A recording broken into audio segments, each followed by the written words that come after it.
നാട്ടിലിപ്പം നല്ല മഴയല്ലേ, ആ സമയത്ത് നല്ല ചൂടുള്ള എന്തെങ്കിലും കഴിക്കുകയാണെങ്കിൽ പിന്നെ പറയണ്ട, അടിപൊളി ടേസ്റ്റിനായിരിക്കും കേട്ടോ. എന്നാൽ പിന്നെ ചൂട് കട്ടനും ഇതുപോലെ മധുരം അടയും റെഡിയാക്കി എടുത്താൽ പിന്നെ പറയേ വേണ്ട, സെറ്റായിട്ടോ. നമുക്ക് റെഡിയാക്കി എടുത്താലോ. അരിപ്പൊടിയിലേക്ക് ഉപ്പും കുറച്ച് പച്ചവെള്ളം ഒഴിച്ചിട്ട് നല്ലപോലെ കുഴച്ചിട്ട് ആ ഒരു സൈഡിലേക്ക് മാറ്റി വെച്ച് കൊടുക്കുക. ഇനിയിപ്പോൾ നമുക്ക് തേങ്ങൻ്റെ ഫില്ലിംഗ് ഇല്ല, അത് റെഡിയാക്കി എടുക്കുക കേട്ടോ. പേഴ്സണലി എൻ്റെ ഫേവറേറ്റ് ഈ മധുരത്തിൻ്റെതാണ് കേട്ടോ. ഇത് എരിവിലും ചിക്കനെ ഫില്ലിംഗ് ഒക്കെ വെച്ചിട്ട് റെഡിയാക്കും, അതൊക്കെ വേറെ ടേസ്റ്റ് തന്നെയാണ്. ഇതും ഒരു പ്രത്യേക ടേസ്റ്റ് തന്നെ കേട്ടോ.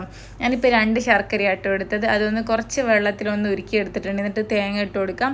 എന്നതിന് ശേഷം തേങ്ങൻ്റെ അയ്യപ്പണ്ടയില്ലേ, അത് റെഡിയാക്കി എടുക്കുക. കുറച്ച് ഏലക്കായ്പ്പൊടിയും ചെറിയ ജീരകത്തിൻ്റെ പൊടിയെല്ലാം ഇട്ട് നല്ല സെറ്റാക്കി എടുക്കുന്നുണ്ട്. ഇത് ഭയങ്കര ഹാർഡായി പോകരുത് കേട്ടോ. അപ്പോൾ ഇത് മൊത്തത്തിൽ ഈ തേങ്ങൻ്റെ മിക്സില്ലേ ഹാർഡായി പോകും. അപ്പോൾ അത് ശ്രദ്ധിക്കുക. ഇങ്ങനെ മതി കേട്ടോ.